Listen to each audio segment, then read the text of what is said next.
Première information, une première image. Tout d'abord dans cette édition, l'hommage des Lillois aux victimes de l'attentat de Nice. Ce midi, des centaines de personnes et de responsables politiques et institutionnels se sont rassemblés place de la République pour un hommage de quelques minutes en silence, avec également la Marseillaise chantée par ces centaines de personnes. Le préfet, les élus de la ville de Lille, de la métropole européenne de Lille, du département et de la région étaient présents, ainsi que des centaines d'anonymes venus tout simplement témoigner leur émotion et leur soutien aux victimes. Encore une fois, la France a donc été touchée par la violence terroriste.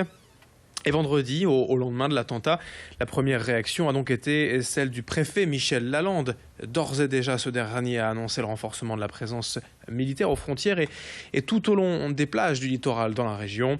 Le préfet qui affirme vouloir aller au-delà de l'état d'urgence qui a été prolongé de 3 mois, le soir même de l'attentat de Nice. Alison Pelletier et Clotilde Leguévac étaient ce midi à Lille, place de la République, pour filmer ces images, cet instant de recueillement. Et rencontrer également le préfet, sa première réaction, je vous propose de l'écouter.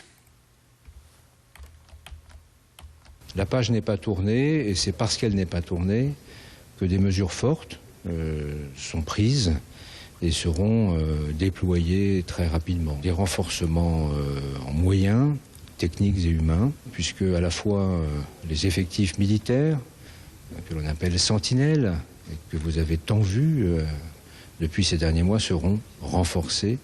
J'aurai rapidement une indication assez précise du nombre de militaires qui seront placés sous mon autorité. Ils sont 180 aujourd'hui et le nombre sera substantiellement majoré. Deuxièmement, les effectifs de policiers et de gendarmes seront également augmentés, notamment sous l'effet de la mise en œuvre de ce qu'on appelle la réserve opérationnelle.